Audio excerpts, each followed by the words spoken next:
नमस्कार दोस्तों। क्या आप जानते हैं चीन के साथ भारत का व्यापार घाटा अब 100 बिलियन डॉलर तक पहुंच चुका है। ये सिर्फ आंकड़ा नहीं बल्कि हमारी आर्थिक सुरक्षा पर खतरे की घंटी भी है। 2024-25 में भारत का चीन के साथ व्यापार घाटा रिकॉर्ड स्तर पर पहुंच गया। भारत ने चीन से 113.5 बिलियन डॉलर का सामान आयात किया, लेकिन निर्यात सिर्फ 14.3 बिलियन डॉलर का ही हुआ। यानी आयात निर्यात का संतुलन बुरी तरह बिगड़ गया है। डेटा भी चौंकाने वाला है। भारत की 70% जरूरतें चीन से पूरी हो रही हैं। टेलीकॉम और इलेक्ट्रॉनिक्स आयात का 57%, मशीनरी का 44% और केमिकल्स व फार्मा का 28% हिस्सा चीन से आता है। सिर्फ हाईटेक ही नहीं बल्कि लो टेक आइटम जैसे फर्नीचर, टाइल्स, लाइटिंग, यहाँ तक कि हेड गियर भी चीन से बड़े पैमाने पर आ रहे हैं।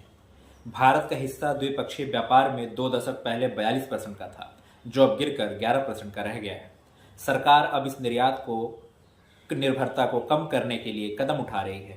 18,100 करोड़ की PLI scheme battery, EVs, energy storage और डिफेंस प्रोडक्शंस को बढ़ावा देने के लिए, 45,000 करोड़ का निवेश और 2 लाख करोड़ की तेल आयात बिल में कटौती का लक्ष्य। साथ ही साथ मध्य प्रदेश के सिंगरौली में रेयर अर्थ एलिमेंट्स का बड़ा भंडार मिला है, जो भारत को क्रिटिकल मिनरल्स में आत्मनिर्भर बना सकता है।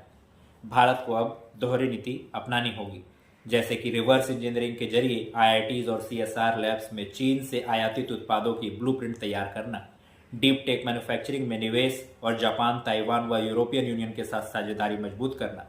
तो साफ है, 100 बिलियन डॉलर का व्यापार घाटा हमें याद दिलाता है कि अगर भारत ने अब आत्मनिर्भरता की रफ्तार नहीं पकड़ी तो चीन पर निर्भरता और बढ़ेगी।